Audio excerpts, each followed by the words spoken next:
La première édition du tournoi TLS Elite Cup a démarré ce vendredi 18 septembre au stade de la JCA à Agouenivé avec les deux premiers quarts de finale.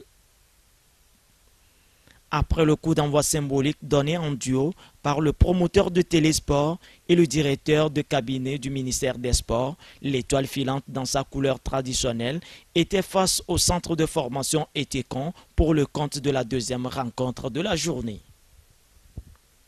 Devant un public, avide de voir le ballon rouler sur les pelouses, les deux formations se jettent dans la bataille et offrent un bon spectacle ponctué par deux buts de l'étoile filante au 28e et 38e minute dans la première partie, œuvre de Wilson Tété et Nouvon Efoué. De retour de la pause, les jeunes d'Etekon se rebiffent pour mettre la pression sur les Bleus de la capitale et finissent par avoir gain de cause à la 73e minute par Kembe Toro. Requinqués par ce but, les joueurs d'Etekon passeront par deux fois à côté de l'égalisation, confondant vitesse et précipitation. Et c'est sur ce score de 2-1 que l'arbitre de la partie met fin à la rencontre. L'étoile filante obtient ainsi sa qualification pour les demi-finales. À la deuxième mi-temps, on a souffert pratiquement. On a dû changer les positions de 4 défenseurs centraux. On est arrivé à 5 pour pouvoir contenir les assauts de l'équipe de Etekon. Bon, ça a été difficile jusqu'à la fin. Bon, heureusement que sur le coup de pied arrêté, on a marqué les deux buts en première mi-temps. Deuxième mi-temps, c'est pratiquement la meilleure à voir, mais quand même, Dieu merci que les jeunes de Etekon n'ont pas pu quand même égaliser tous les deux buts qu'on a marqués à la première partie. Vous savez, le football, c'est comme ça. Et quand on va à un match, c'est pour gagner. Mais Dieu a fait que les pions, à la première mi-temps, n'ont pas répondu. Et vous avez vu, la deuxième mi-temps a été outre que la première. On a harcelé, mais on n'avait pas chance.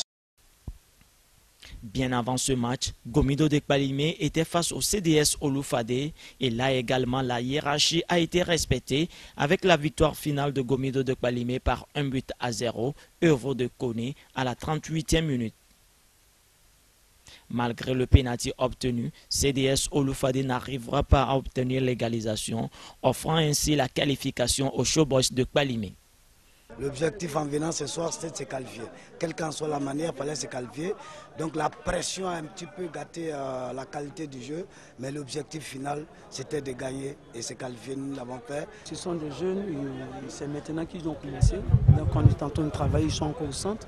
Je pense qu'avec le temps, ça va venir. Il ne faut pas trop les mettre de la pression dès maintenant parce qu'ils sont en apprentissage.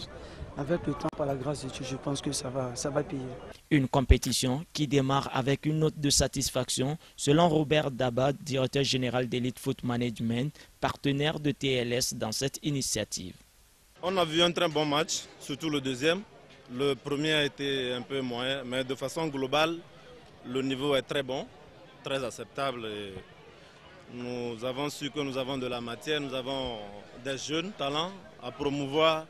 Maintenant, le reste est à venir. L'étoile filante et Gomido de Kpalimé sont donc qualifiés pour les demi-finales en attendant les deux derniers quarts de finale qui auront lieu ce samedi 19 septembre au stade de la JCA à Agouenivé. Déjà à 13h, l'AS Togoport affronte Asfosa. Puis à 15h, Agaza sera à l'épreuve de la JCA.